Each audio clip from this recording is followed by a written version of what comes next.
प्राग ऐतिहासिक काल और हड़प्पा सभ्यता। भीमबेटका के रॉक शेल्टर्स किसकी तलहटी में स्थित है? तो विंध्य रेंज की। मध्य प्रदेश में भीमबेटका की गुफाएं पूर्व ऐतिहासिक गुफा चित्रों तथा भित्ति चित्रों का बेहतरीन उदाहरण है।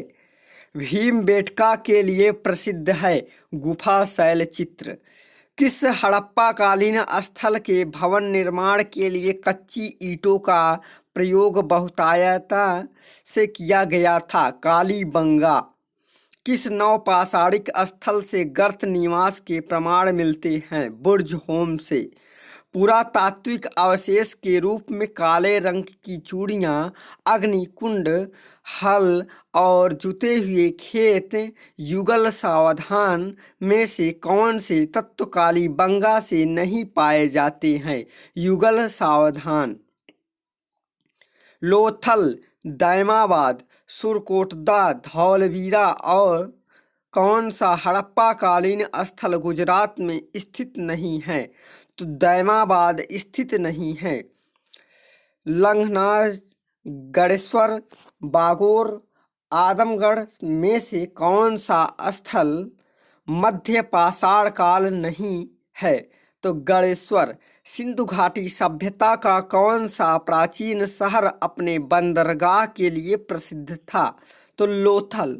लोथल नगर किस नदी के किनारे? तो साबरमती नदी के किनारे। हड़प्पाकालीन स्थलों में अभी तक किस धातु की प्राप्ति नहीं हुई है? लोहा। सिंधु घाटी सभ्यता कौन सा एक स्थान रावी नदी के किनारे पर स्थित है? हड़प्पा। हड़प्पा रावी नदी के किनारे स्थित है। सिंधु घाटी सभ्यता की लिपि है, यह अभी भी अपठित है। लघु पाषाण क्या होते हैं? पत्थर के औजार। हड़प्पाकालीन स्थल रोपड़ किस नदी के किनारे स्थित था? सतलज। हड़प्पा, मोहनजोदड़ो तथा लोथल में सिंधु सभ्यता का कौन सा स्थान भारत में स्थित है? लोथल। कौन सी एक विशेषता सिंधु घाटी सभ्यता के प्रमुख शहरों की एक सामान्य विशेषता नहीं थी? सिंचाई की नहरें।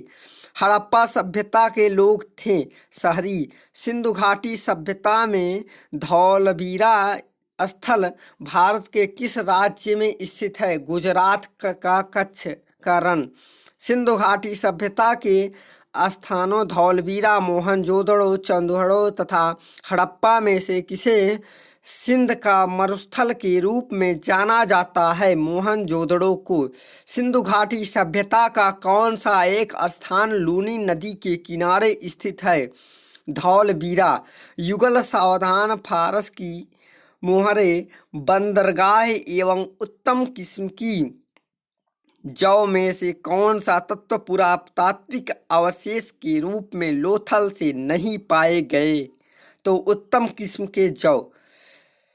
चिरान, मेहरगढ़, बुर्जहोम तथा दैमाबाद में से कौन सा स्थल नवपाषाण युग का प्राचीनतम प्रमाण प्रस्तुत करता है? मेहरगढ़।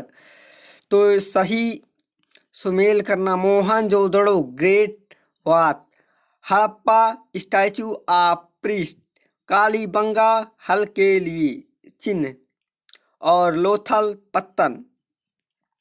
मोहनजोदड़ो में सबसे बड़ा इमारत कौन सी है? ग्रेट ग्रैनरी यानी अन्नगार। सिंधु घाटी की सभ्यता के लोग किसकी पूजा करते थे? पशुपति की। पुरालेख शास्त्र किसका अध्ययन है? शिलालेख का। ऐतिहासिक लेखों का संरक्षण विज्ञान की किस शाखा के अंतर्गत आता है?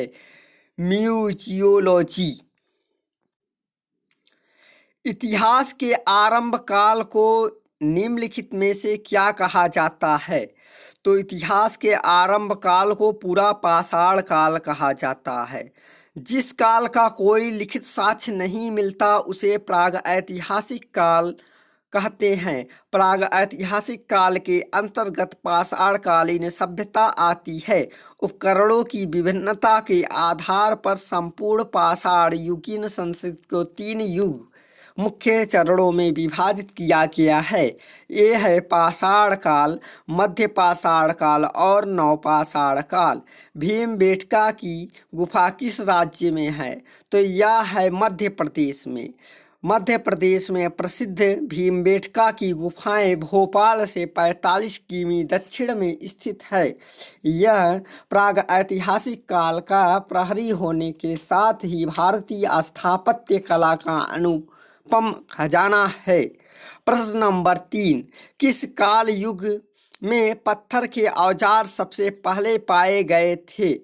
तो उत्तर है बी, पुरा पाषाण काल। उपकरणों में विभिन्नता के आधार पर पुरा पाषाण काल को 3 कालों में विभाजित किया गया। पुरा पाषाण काल कोट उपकरण और मध्य पाषाण काल फलक उपकरण और उच्च पाषाण काल दक्षिणी एवं खुरचनी उपकरण। अतः स्पष्ट है कि प्रश्न में पत्थर के औजार के संबंध में पूछा गया है, जो सर्वप्रथम पुरा पाषाण काल में ही प्रदर्शित होता है। कर्मचारी चयन आयोग ने अपने प्रारंभिक उत्तर पत्रक में इस प्रश्न का उत्तर नवपाषाण काल माना था, लेकिन संशोधित उत्तर पत्रक में इस प्रश्न का उत्तर पुरा पाषाण काल माना है, जो कि सत्य है। सिंधु घाटी सभ्यता के शहरों की गलियां थी तो चौड़ी और सीधी। सिंधु घाटी सभ्यता में शहरों की गलियां चौड़ी और सीधी होती थी। यहाँ की सड़कें पूर्व से पश्चिम एवं उत्तर से दक्षिण की ओर जाती हुई एक दूसरे को समकोण पर काटती थी। प्रश्न नंबर 5 है, निम्नलिखित में से कौन सी सभ्यता अपने नगर नियोजन के लिए प्रसिद्ध है? तो सिंधु घाटी सभ्यता अपने नगर नियोजन के लिए प्रसिद्ध है। सिंधु घाटी सभ्यता की प्रमुख विशेषता नगर नियोजन को माना जाता है। यहाँ नगर और कस्बे एक निश्चित योजना के अनुसार बसाए जाते थे। हड़प्पा और मोहनजोदड़ो सिंधु घाटी सभ्यता के 2 प्रमुख नगर थे। हड़प्पा नामक पुरा स्थल सर्वप्रथम ज्ञात होने के कारण इसको हड़प्पा सभ्यता के नाम से जाना जाता है। हड़प्पा। प्रश्न नंबर 6 है, हड़प्पा और मोहनजोदड़ो के खंडहर निम्नलिखित में से किस नदी के तट पर स्थित है? तो इसका उत्तर होगा हड़प्पा रावी नदी के किनारे, जबकि मोहनजोदड़ो सिंधु नदी के किनारे स्थित है। सिंधु घाटी सभ्यता के निम्नलिखित स्थानों में से कौन सा स्थान सिंधु नदी के किनारे स्थित है? तो मोहनजोदड़ो। मोहनजोदड़ो के ध्वंसावशेष पाकिस्तान की सिंध प्रांत के लरकाना जिले के में सिंधु नदी के दाहिने तट पर स्थित है। यहाँ लगभग प्रत्येक घर में किसी निजी कुएं एवं स्नानागार होते थे और पानी के लिए नालियां की व्यवस्था थी। अनेक घरों में शौचालय भी बने हुए थे। प्रश्न नंबर 8 है, सिंधु घाटी सभ्यता की लिपि कौन सी थी? तो यह लिपि अज्ञात है। सिंधु लिपि के लगभग 64 मूल 250 में 400 तक के अक्षर है, जो सेलखड़ी से आयताकार मोहरे, तावे की गुट्टिकाओं आदि पर मिलते हैं। यह लिपि चित्रात्मक थी। यह लिपि अभी तक पढ़ी नहीं जा सकी है। प्रश्न नंबर 9 है, मोहनजोदड़ो का स्थानीय नाम था? तो मोहनजोदड़ो का स्थानीय नाम मृतकों का टीला था। मोहनजोदड़ो जिसकी सिंधु घाटी में अर्थ मृतकों का टीला होता है, इसकी खोज सर्वप्रथम 1922 में राखालदास बनर्जी ने की तथा इसके पुरातात्विक महत्व को भी ध्यान आकर्षित किया। प्रश्न नंबर 10 है, मोहनजोदड़ो में सबसे बड़ा भवन कौन सा है? तो मोहनजोदड़ो में सबसे बड़ा भवन धान्यागार है। मोहनजोदड़ो का सबसे बड़ा भवन धान्यागार 45.72 मीटर लंबा तथा 22.82 मीटर चौड़ा था, जो कि वहां का सबसे बड़ा भवन था। मोहनजोदड़ो के विशाल स्नानागार की उत्तर से दक्षिण की ओर लंबाई 11.88 मीटर तथा पूर्व से पश्चिम की ओर चौड़ाई 7.01 मीटर है। विशाल स्नानागार ग्रेट बाथ कहाँ स्थित है? तो उत्तर है मोहनजोदड़ो में। प्रश्न नंबर 12 है, सिंधु घाटी के लोगों की एक महत्वपूर्ण रचना निम्नलिखित में से किसकी मूर्ति थी? तो नृत्य करती हुई बालिका की। सिंधु घाटी के लोगों की एक महत्वपूर्ण नृत्य करती हुई बालिका की मूर्ति है, जो कांसे से निर्मित है। यह मूर्ति मोहनजोदड़ो से प्राप्त हुई है। प्रश्न नंबर 13 है, देवी माता की पूजा संबंधित थी। तो सिंधु घाटी सभ्यता के साथ देवी माता या मातृत्व देवी की पूजा सिंधु घाटी सभ्यता से संबंधित थी। पुरातात्विक साक्ष्यों से प्राप्त मातृ देवी की मृत मूर्तियों से इस बात का ज्ञात होता है। प्रश्न नंबर 14 है, सिंधु घाटी सभ्यता का पत्तन नगर बंदरगाह कौन सा है? तो लोथल बंदरगाह है। लोथल अहमदाबाद गुजरात जिले में भोगोवा नदी के किनारे स्थित है। वर्ष 1955 तथा 1962 के मध्य यहाँ एस आर राव के निर्देशन में खुदाई की गई, जहाँ 2 मील के घेरे में बसे हुए एक नगर के अवशेष प्राप्त हुए। यहाँ की सबसे महत्वपूर्ण उपलब्धि पक्की ईंटों का बना हुआ विशाल आकार का एक घेरा है, जिसे राव महोदय ने जहाज़ों की गोदी बताया है। इस प्रकार लोथल एक पत्तन नगर था। लोथल में 2 भिन्न भिन्न टीले नहीं मिलते, पूरी की पूरी बस्ती एक ही दीवार में घिरी थी। प्रश्न नंबर 15 है, लोथल नामक स्थान पर निम्नोक्त सभ्यताओं में से किसका जहाजी माल घाट था? तो जहाजी माल घाट सिंधु घाटी सभ्यता का। प्रश्न नंबर 16 है, निम्नलिखित में से कौन सी सिंधु घाटी सभ्यता का एक बंदरगाह शहर माना जाता है? तो लोथल को बंदरगाह शहर माना जाता है। प्रश्न नंबर 17 है, सिंधु घाटी सभ्यता में कालीबंगा निम्नलिखित में से किसके लिए प्रसिद्ध है? कालीबंगा यानी किसके लिए प्रसिद्ध है? तो यह मिट्टी के पात्र के लिए। कालीबंगा जो है मिट्टी के लिए पात्र के लिए प्रसिद्ध है।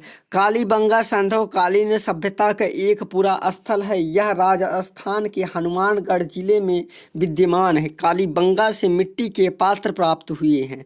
प्रश्न नंबर 18 है, सिंधु अर्थव्यवस्था की ताकत थी तो व्यापार थी। सिंधु सभ्यता एक व्यापारिक एवं नगरीय सभ्यता थी। यह व्यापार प्रधान थी, अतः सिंधु अर्थव्यवस्था की ताकत व्यापार ही था। इसके अलावा अर्थव्यवस्था में कृषि एवं पशुपालन का भी महत्वपूर्ण योगदान था। प्रश्न नंबर 19 है, निम्नलिखित में से कौन सी धातु हड़प्पा सभ्यता में नहीं पाई जाती? तो हड़प्पा सभ्यता में लोहा नहीं पाई गई थी। हड़प्पा सभ्यता एक कांस्य युगीन सभ्यता थी। यहाँ से तांबा, कांसा, स्वर्ण और चांदी आदि के धातुओं तो मिले, परंतु लोहे की प्राप्ति नहीं हुई। वस्तुतः हड़प्पा कालीन लोग लोहे के परिचित नहीं थे। भारत में लौह युग का आरंभ उत्तर वैदिक काल यानी लगभग 1000 ईसा पूर्व से माना जाता है। प्रश्न नंबर 20 है, सोरतोगुई सिंधु घाटी सभ्यता किस देश में है? तो यह है अफगानिस्तान में। सोरतोगुई एक मुंडीगक सिंधु घाटी संबंधित पूरा स्थल स्थित है, जो कि अफगानिस्तान में है।